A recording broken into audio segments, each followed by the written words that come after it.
Hi friends, welcome back to our YouTube channel. Friends, ತುಂಬ ಜನ ಕೇಳ್ತಾ ಇದ್ರಿ ಯಾವ ಬುಕ್ಸ್ನ ಓದ್ತಾ ಇದ್ದೀರಾ ನೀವು ಸಿ ಇ ಟಿಗೆ ಅಂತ. ಸೊ ಫ್ರೆಂಡ್ಸ್, ನಾನು ಸಿ ಇ ಟಿ ಮತ್ತು ಟಿ ಇ ಟಿಗೆ ಇವೇ ಬುಕ್ಸ್ನೇ ಓದಿದ್ದೆ. 6 to 10 government social science book. ಇವು ಬಿಟ್ಟರೆ ಕ್ವಶನ್ಗಳು ಕೇಳೋಕ್ಕೆ ಬೇರೆ ಕಡೆ ಚಾನ್ಸೇ ಇಲ್ಲ. 99% ಎಲ್ಲೂ ಬೇರೆ ಕಡೆ ಕೇಳಲ್ಲ, ಇಲ್ಲೇ ಕೇಳ್ತಾರೆ. ಹಂಗಾಗಿ ನಾವು ಈ ಬುಕ್ಸ್ನೇ ನಾವು ತಿರ್ಗಾ ಮುರ್ಗ ಇವನ್ನೇ ರಿವಿಸನ್ ಮಾಡಿದ್ರೆ ತುಂಬ ಯೂಸ್ ಆಗುತ್ತೆ. ಈ ಬುಕ್ಸ್ನ ನಾವು ಯಾವ ಥರ ಓದಬೇಕಪ್ಪ ಅಂದರೆ, ಫಸ್ಟು ಸಿಕ್ಸ್ತಲ್ಲಿ ಪಾರ್ಟ್ 1 ಮತ್ತು ಪಾರ್ಟ್ 2 ಅದನ್ನೇ ಕಂಟಿನ್ಯೂ ಆಗಿ ಓದಬೇಕು. ಆಮೇಲೆ 6 ಆದಮೇಲೆ ಸೆವೆಂತು ಕೂಡ ಹಂಗೆ ಪಾರ್ಟ್ 1 ಮತ್ತು ಪಾರ್ಟ್ 2ನ ಓದಿ 8ಅಲ್ಲೂ ಕೂಡ ಅದೇ ಥರ ಓದಬೇಕು. ಈ ಥರ ಓದಿದರೆ ಮಾತ್ರ ನಮಗೆ ಲಿಂಕು ಚೆನ್ನಾಗಿ ವಿಷಯಗಳು ಗ್ರಿಪ್ ಸಿಗುತ್ತೆ, ಲಿಂಕು ಕೂಡ ಚೆನ್ನಾಗಿ ಬರುತ್ತೆ, ಮತ್ತು ಆ ವಿಷಯಗಳು ಸಹ ಸಂಬಂಧ ಹೊಂದಿರ್ತಾವಲ್ವ, ಅದಕ್ಕೋಸ್ಕರ ನಾವು ಇದೇ ಥರನೇ ಓದಬೇಕಾಗುತ್ತೆ. ನೀವು ಬೇರೆ ದೊಡ್ಡ ದೊಡ್ಡ ಬುಕ್ಸ್ಗಳು ಇರ್ಕೊಂಡು ಕೂತ್ಕೊಂಡು ಓದಿದ್ರೆ ನಮಗೆ ವರ್ಷ ಆದ್ರೂ ಅರ್ಥ ಆಗಲ್ಲ.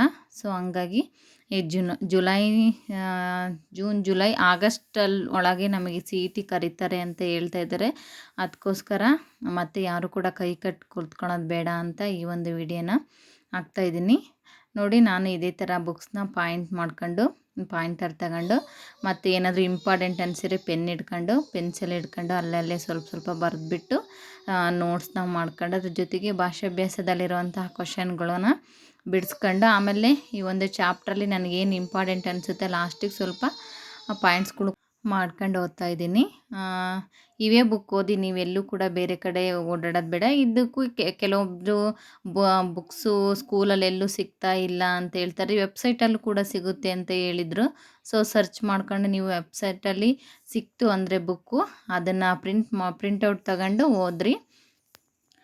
ಇದ್ರ ಜೊತೆಗೆ ಮೆಥಡಾಲಜಿನೂ ಒಂದು ಸ್ವಲ್ಪ ಓದ್ಕೊಂಡ್ರೆ ಸೋಷಿಯಲ್ ಸೈನ್ಸ್ ಕಂಪ್ಲೀಟ್ ಆಗುತ್ತೆ. ಆಮೇಲೆ ಪಾಲಿಟಿಕ್ಸು ಇದರಲ್ಲೇ ಇರುತ್ತೆ, ಎಕನಾಮಿಕ್ಸು ಕೂಡ ಇದರಲ್ಲೇ ಇರುತ್ತಲ್ವ. ಇದು ಬಿಟ್ಟರೆ ಆಲ್ಮೋಸ್ಟ್ ಎಲ್ಲೂ ಬೇರೆ ಕಡೆ ಕೇಳಲ್ಲ. ಇದನ್ನೇ ನೀಟಾಗಿ ಓದ್ಕೊಂಡ್ರೆ ನಮಗೆ ಸಾಕಾಗುತ್ತೆ. ನಿಮಗೆ ಎಕ್ಸ್ಟ್ರಾ ರೆಫರಿಗೆ ಬೇಕು ಅಂದರೆ ನಾವು ಪಾಲಿಟಿಕ್ಕು ಎಲ್ಲದಕ್ಕೂ ಕೂಡ ಒಂದೊಂದು ಬುಕ್ಸ್ನ ಇಟ್ಕೊಂಡು ಓದ್ಬೋದು. ಇಲ್ಲ ಅಂದರೆ ಪರವಾಗಿಲ್ಲ, ಇವನ್ನೇ ಓದಿದರೂ ಕೂಡ ನಡಿತೈತೆ. ಬಟ್ ಇವನ್ನ ಹೆಂಗೆ ಮಾಡಬೇಕು ಗೊತ್ತಾ, ಏನಿಲ್ಲ ಅಂದರೆ ಒಂದು 20 ಸಲ ನಾವು ನೀಟಾಗಿ ಲೈನ್ ಟು ಲೈನ್ ಓದಬೇಕು. ಮತ್ತು ಲಿಂಕು ಎಲ್ಲೂ ಕೂಡ ಬಿಟ್ಟು ಹೋಗ್ದಂಗೆ, ಯಾವುದು ಪಾರ್ಟ್ 1 ಪಾರ್ಟ್ 2 ಚೇಂಜ್ ಮಾಡ್ಕೊಂಡಂಗೆ ನೀಟಾಗಿ ಓದಿದರೆ ನಮಗೆ ಇದು ಅರ್ಥ ಆಗೋದು. ಅದೇ ಥರ ನಾನು ಕೂಡ 6 to 10 ಇದೇ ಥರ ಅಂಡರ್ಲೈನ್ ಮಾಡ್ಕೊಳ್ಳೋದು, ನನಗೆ ಯಾವ ಥರ ಯೂಸ್ ಆಗುತ್ತೋ ಪಾಯಿಂಟ್ ಮಾಡ್ಕೊಳ್ಳೋದು, ಇಂಪಾರ್ಟೆಂಟು ಅನಿಸುತ್ತೋ ಅಲ್ಲೆಲ್ಲ ಬರೆದ್ಬಿಟ್ಟು ಓದ್ತಿದ್ದೀನಿ. ಅದ್ರ ಜೊತೆಗೆ ಪಿ ಯು ಸಿ ಬುಕ್ಸ್ ಓದಿದರೆ ನಿಮಗೆ ತುಂಬ ಚೆನ್ನಾಗಿದೆ. ಇದು ಕೂಡ ನೋಟ್ಸ್ ಥರನೇ ಇದೆ. P U C history book ಇದಂತೂ ನನಗೆ ತುಂಬ ಇಷ್ಟ. ಬಟ್ ಇಲ್ಲಿ ಸ್ವಲ್ಪ ಬ್ರೀಫಾಗಿ ಕೇಳಿದ್ದಾರೆ, ಈ ವಿಷಯನೇ ಹೇಳಿದ್ದಾರೆ. ಇಲ್ಲೂ ಕೂಡ ಬೇಗ ಚೆನ್ನಾಗಿ ನಮಗೆ ಇವನ್ನೆಲ್ಲ ಓದಿದ್ವಿ ಅಂದರೆ 6 to 10 ಹಿಸ್ಟ್ರಿ ಓದಿದ್ವಿ ಅಂದರೆ ಪಿ ಯು ಸಿ ಬುಕ್ಕು ನಮಗೆ ತುಂಬ ಬೇಗ ಅರ್ಥ ಆಗುತ್ತೆ.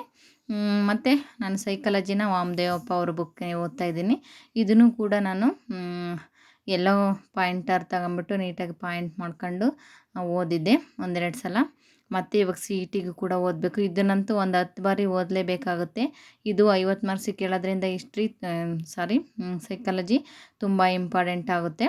ಇದ್ರ ಜೊತೆಗೆ ನಾನು ಕನ್ನಡ ಯಾವುದು ಓದ್ತಾ ಇದ್ದೀನಿ ಅಂದರೆ ಸ್ಪರ್ಧಾ ಸ್ಫೂರ್ತಿ ಅವ್ರದ್ದು ಕನ್ನಡ ಮ್ಯಾಗ್ಝಿನ್, ಇದರಲ್ಲೇ ಕನ್ನಡ ಕೊಟ್ಟಿದ್ದಾರೆ. FD SDAಗೆ ಅನುಕೂಲ ಆಗೋವಷ್ಟು ಇಷ್ಟು ವಿಷಯ ತುಂಬ ಚೆನ್ನಾಗಿದೆ. ಇದೇ ಬುಕ್ನ ನಾನು ಸದ್ಯಕ್ಕೆ ಕನ್ನಡಕ್ಕೆ ರೆಫರ್ ಮಾಡ್ತಾ ಇರೋದು, ಇನ್ನೂ ಯಾವುದೂ ತಗೊಂಡಿಲ್ಲ. ಇದ್ದಾವೆ ಬುಕ್ಕು, ಬಟ್ ಇದು ಚೆನ್ನಾಗಿದೆ ಅನ್ನಿಸ್ತು, ಅದಕ್ಕೋಸ್ಕರ ಕನ್ನಡಕ್ಕೆ ಮಾತ್ರ ಇದೊಂದೇ ಬುಕ್ ಓದ್ತಾ ಇದ್ದೀನಿ. ನೋಡಿ, ನಾವು ಯಾವುದೇ ಒಂದು ಗುರಿನ ಇಟ್ಕೊಂಡಿವಿ ಅಂದರೆ ಅದನ್ನ ಸತತ ಪರಿಶ್ರಮ ಇಲ್ಲದೆ ಅದನ್ನು ಸಾಧಿಸೋಕ್ಕೆ ಸಾಧ್ಯನೇ ಇಲ್ಲ.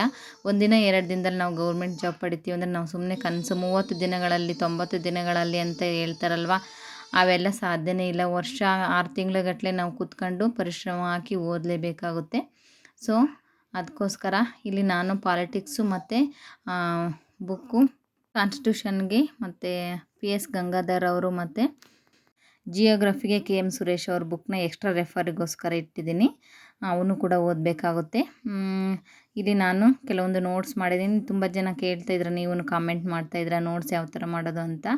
ನಾನು ಇಲ್ಲಿ ಮೌರ್ಯರು ಮತ್ತು ಶಾತವಾಹನರು, ಕುಶಾನರು, ಗುಪ್ತರು ಅಂತ ಒಬ್ಬೊಬ್ಬರು ಸಪ್ರೇಟ್ ನಾನು ರಾಜವಂಶಗಳನ್ನ ಬರೆದ್ಬಿಟ್ಟು ಅವ್ರ ಬಗ್ಗೆ ಕಲೆ, ವಾಸ್ತುಶಿಲ್ಪಗಳು, ಆಧಾರಗಳು ಮತ್ತು ಶಾಸನಗಳು ಮತ್ತು ಆಡಳಿತ ಈ ಥರ ಸಪ್ರೇಟಾಗಿ ನಾನು ಪಾಯಿಂಟ್ಸ್ ಮಾಡ್ಕೊಂಡು ಬರೆದಿದ್ದೀನಿ. ಈ ಥರ ಬರೆದ್ವಿ ಅಂದರೆ ನಮಗೆ ನೋಟ್ಸು ಓದಿದ ತಕ್ಷಣ ಚೆನ್ನಾಗಿ ನೆನಪಿರುತ್ತೆ. ನಾವು ಒಂದೇ ಬುಕ್ ಓದಿ ಮತ್ತೆ ತೆಗೆದಿಡೋದ್ಕಿಂತ ಒಂದು ಸಲ ಬರೆದು ಓದಿದರೆ ನಮಗೆ ನೆನಪು ಕೂಡ ಚೆನ್ನಾಗಿರುತ್ತೆ.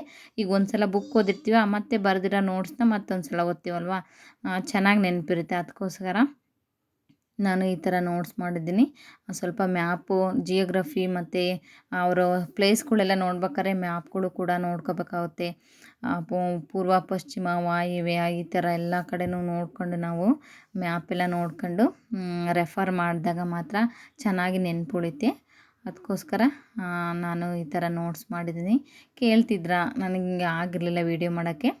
ಇವತ್ತು ಸ್ವಲ್ಪ ವೀಡಿಯೋ ಮಾಡಿ ಹೇಳ್ಬಿಡೋಣ, ಪೆಂಡಿಂಗ್ ಇರೋದು ಬೇಡ ಅಂತ ಹೇಳ್ತೀನಿ ವೀಡಿಯೋ ಮಾಡಿ ಅಂತ ಹೇಳಿದ್ನಲ್ವ, ಅದಕ್ಕೋಸ್ಕರ ಇವತ್ತು ಯೂಸ್ ಆಗಲಿ ಅಂತ ಈ ಥರ ನೋಡಿ ಶಾತವಾಹನರ ಬಗ್ಗೆ ಬರೆದಿದ್ದೀನಿ. ಅವ್ರ ಬಗ್ಗೆ ಹಿನ್ನೆಲೆ ಮತ್ತು ಅವರ ರಾಜರು ಯಾರು ಇಂಪಾರ್ಟೆಂಟ್ ಆಗಿರ್ತಾರೆ, ಅವರ ಆಡಳಿತ ಮತ್ತು ಸಾಂಸ್ಕೃತಿಕ ಕೊಡುಗೆಗಳು ಈ ಥರ ಬರೆದ್ವಿ ಅಂದರೆ ಅವರ ಕಾಲದಲ್ಲಿರುವಂತಹ ಕವಿ ಸಾಹಿತ್ಯಗಳು, ಅವರ ಕೃತಿಗಳು ಈ ಥರ ಎಲ್ಲ ನಾವು ಸ್ವಲ್ಪ ಪಾಯಿಂಟ್ ವೈಸ್ ಮಾಡ್ಕೊಂಡು ನಮ್ಮ ಓನ್ ವರ್ಡ್ಸಲ್ಲಿ ಬರೆದ್ರೆ ಎಕ್ಸಾಮ್ ಟೈಮಲ್ಲಿ ರಿವಿಷನ್ ಮಾಡೋಕ್ಕೆ ತುಂಬ ಅನುಕೂಲ ಆಗುತ್ತೆ. ಯಾವುದೇ ಯೂಟ್ಯೂಬ್ ಚಾನಲ್ ಅಲ್ಲಿ ಇಲ್ಲಿ ಹೋಗ್ದಂಗೆ ನಾವು ಬುಕ್ಸ್ ಇಟ್ಕೊಂಡು ನೀಟಾಗಿ ಓದಿದಾಗ ಮಾತ್ರ ಈ ಒಂದು ಎಕ್ಸಾಮಿಗೆ ಈ ಥರ ನೋಟ್ಸ್ ಮಾಡ್ಕೊಂಡು ಬರೆಯೋಕ್ಕೆ ಸಾಧ್ಯ. ಸುಮ್ಮನೆ ಯೂಟ್ಯೂಬ್ ನೋಡ್ತಾ ಇದ್ದರೆ ಅಲ್ಲೇ ಟೈಮ್ ವೇಸ್ಟ್ ಆಗುತ್ತೆ. ಅದಕ್ಕೋಸ್ಕರ ಯಾರು ಕೂಡ ಅಷ್ಟು ಟೈಮ್ ಅಲ್ಲಿ ಇಲ್ಲಿ ಸ್ಪೆಂಡ್ ಮಾಡಬೇಡಿ. ಬುಕ್ಸ್ನ ಓದ್ಬಿಟ್ಟು ನಿಮ್ಮ ಓನಾಗಿ ನೀವು ನೋಟ್ಸ್ ಮಾಡ್ಕೊಳ್ರಿ. ಒಂದು ಸಲ ನೀವು ಬರೆದ್ರಿ ಅಂದರೆ ಮತ್ತಿನ್ನೊಂದು ಸಲ ನಮಗೆ ಯಾವ ಥರ ಬರೀಬೇಕಂತ ನಮಗೆ ಐಡಿಯಾ ಬರುತ್ತೆ. ಯಾಕಂದರೆ ನಾವು ಚಿಕ್ಕ ಮಕ್ಕಳಲ್ಲಲ್ವಾ, ಇವಾಗ ನಾವು ಟೀಚರ್ ಎಕ್ಸಾಮಿಗೆ ಪ್ರಿಪೇರ್ ಆಗ್ತಿದ್ದೀವಿ ಅಂದರೆ ಆಲ್ಮೋಸ್ಟ್ ಅಲ್ಲಿ ನಮಗೆ ಅಷ್ಟು ನಾಲೆಜ್ ಇದ್ದೇ ಇರುತ್ತೆ. ಅದಕ್ಕೋಸ್ಕರ ನೀವು ಇವ್ರನ್ನೂ ಯಾವ ಥರ ನೋಟ್ಸ್ ಮಾಡಿದ್ದೀರಾ ಹಾಗೆ ಹೀಗೆ ಅಂತ ಕೇಳಬಾರ್ದು. ಆ ಕ್ವಶನ್ ಏನು ಹೇಳ್ತಾ ಇದೆಯಾ, ಕ್ವಶನ್ನು ಲಕ್ಷಣಗಳು ಕೇಳ್ತಿದೆಯಾ ಅಥವಾ ಆಡಳಿತ ಸಾಧನೆಗಳು ಕೇಳ್ತಿದೆಯಾ, ರಾಜಕೀಯ ಸಾಧನೆ ಕೇಳ್ತಿದೆಯಾ, ಏನು ಕ್ವಶನ್ ಏನು ಕೇಳ್ತೈತೆ ಅದ್ರ ಬಗ್ಗೆ ನಾವು ಆನ್ಸರ್ ಬರೆಯೋದಪ್ಪ ಅಷ್ಟೇ. ಸಿಂಪಲ್ಲಾಗಿ ಸುಮ್ಮನೆ ಬಂದಿಲ್ಲ ಅಂತ ಕೂರಬಾರ್ದು. ಒಂದು ಸಲ ಬರೆದ್ಬಿಟ್ರೆ ನಮಗೆ ಇನ್ನೊಂದು ಸಲ ಅನುಕೂಲ ಕೂಡ ಆಗುತ್ತೆ. ಈ ಥರ ನಾನು ಒಂದೊಂದು ಸಬ್ಜೆಕ್ಟಿಗೂ ಕೂಡ ಒಂದೊಂದು ನೋಟ್ಸ್ ಇಟ್ಬಿಟ್ಟು ನಾನು ಈ ಥರ ಮಾಡಿದ್ದೀನಿ. ನೀವು ಕೂಡ ಇದೇ ಥರ ಮಾಡಿದರೆ ಚೆನ್ನಾಗಿ ಓದಬೇಕಾದ್ರೆ ಅನುಕೂಲ ಆಗುತ್ತೆ ಮತ್ತು ರೈಟಿಂಗ್ ಪ್ರಾಕ್ಟೀಸ್ ಮಾಡ್ಬೇಕಾದ್ರೆ ಅನುಕೂಲ ಆಗುತ್ತೆ ಅನ್ನೋದಕ್ಕೋಸ್ಕರ ಈ ಒಂದು ವೀಡಿಯೋನ ಮಾಡಿದೆ. ಸ್ವಲ್ಪ ನನ್ನ ಮಗಳು ವೀಡಿಯೋ ರೆಕಾರ್ಡ್ ಮಾಡ್ಬೇಕಾದ್ರೆ ಒಂಚೂರು ಡಿಸ್ಟರ್ಬ್ ಮಾಡಿದ್ಲು. ಏನು ಬೇಜಾರು ಮಾಡ್ಕೋಬೇಡಿ, ಯಾಕಂದರೆ ಮಕ್ಕಳು ಮನೇಲಿದ್ದಾಗ ಅವೆಲ್ಲ ಕಾಮನ್ ಅಲ್ವಾ. ಯಾವಾಗಲೂ ಎಲ್ಲ ಟೈಮಲ್ಲೂ ಅವ್ರನ್ನ ಅವಾಯ್ಡ್ ಮಾಡೋಕ್ಕಾಗಲ್ಲ. ಅದಕ್ಕೋಸ್ಕರ ಸ್ವಲ್ಪ ವಾಯ್ಸ್ ಕೊಡ್ಬೇಕಾದ್ರೆ ಡಿಸ್ಟರ್ಬೆನ್ಸ್ ಅನಿಸಿದ್ರೆ ನಿಮಗೆ ಕ್ಷಮೆ ಇರಲಿ ಅಂತ ಹೇಳ್ತಾ ನೋಡಿ, ನಾನು ನೋಟ್ಸ್ನ ಈ ಥರ ಒಂದು 10ರಿಂದ 15 ನೋಟ್ಸ್ನ ಕಂಪ್ಲೀಟ್ ಮಾಡಿದ್ದೀನಿ.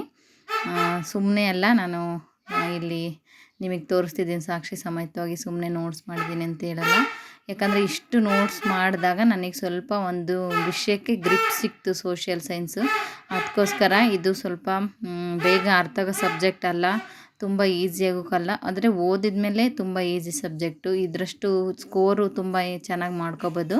ಬಟ್ ಓದಿದರೆ ಇದನ್ನು ಅರ್ಥ ಮಾಡ್ಕೊಳೋದು ಕಷ್ಟ ಆಗುತ್ತೆ. ಎಲ್ಲ ಸಬ್ಜೆಕ್ಟ್ ಇರುತ್ತೆ, ಸೋಷಿಯಾಲಜಿ, ಎಕನಾಮಿಕ್ಸು, ಜಿಯೋಗ್ರಫಿ ಇರೋದ್ರಿಂದ ಸ್ವಲ್ಪ ನೋಟ್ಸ್ ಕೂಡ ಮಾಡ್ಕೊಂಡು ನೀವು ಓದಿದರೆ ಆರಾಮಾಗಿ ಸ್ಕೋರ್ ಮಾಡ್ಕೋಬೋದು.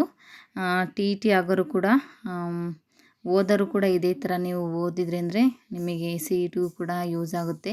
ಅವ್ರು ಕಾಲ್ ಮಾಡಿದಾಗ ಓದ್ತೀನಿ ಅಂತ ಕೂತ್ಕೋಬೇಡಿ, ಟ್ರೈ ಮಾಡಿ. ಜೂನ್ ಜುಲೈ ಯಾವಾಗಿದ್ರೂ ಒಂದಿನ ಕಾಲ್ ಮಾಡಲೇಬೇಕು. ಒಂದು ಸ್ವಲ್ಪ ಲೇಟ್ ಆಗುತ್ತೆ ಅನಿಸುತ್ತೆ ಅಷ್ಟೇ. ಅದಕ್ಕೋಸ್ಕರ ಅವರು ನಾಳೆನೇ ನೋಟಿಫಿಕೇಷನ್ ಬಿಟ್ಟರೆ ನಾವು ಬರೆಯೋವಷ್ಟು ಪ್ರಿಪೇರ್ ಆಗಬೇಕು ಅಂತ ಹೇಳ್ತಾ ಈ ಒಂದು ವಿಡಿಯೋನ ಇಲ್ಲಿಗೆ ಕಂಪ್ಲೀಟ್ ಮಾಡ್ತಾಯಿದ್ದೀನಿ. ಖಂಡಿತ ಈ ವಿಡಿಯೋ ನಿಮಗೆ ಇಷ್ಟ ಆಗಿದೆ ಅನ್ಕೋತೀನಿ. ಇಷ್ಟ ಆದರೆ ಪ್ಲೀಸ್ ಒಂದು ಲೈಕ್ ಮಾಡಿ, ಕಮೆಂಟ್ ಮಾಡಿ ಫ್ರೆಂಡ್ಸ್, ಹೇಗೆ ಅನ್ನಿಸ್ತು ಅಂತ. ಹಾಗೆ ಯಾರೆಲ್ಲ ಸಬ್ಸ್ಕ್ರೈಬ್ ಮಾಡ್ಕೊಂಡೆ ವಿಡಿಯೋ ನೋಡ್ತಾ ಇದ್ದೀರಾ ಪ್ಲೀಸ್ ಸಬ್ಸ್ಕ್ರೈಬ್ ಮಾಡ್ಕೊಂಡು ಕೂಡ ನೋಡಿ ಅಂತ ಹೇಳ್ತಾ ಮತ್ತೊಂದು ವಿಡಿಯೋದಲ್ಲಿ ಸಿಗ್ತೀನಿ. ಅಲ್ಲಿವರೆಗೂ ಬಾಯ್, ಟೇಕ್ ಕೇರ್, ಸ್ಟಡಿ ಮಾಡ್ತಾಯಿರಿ, ಮತ್ತೆ ಸಿಗ್ತೀನಿ.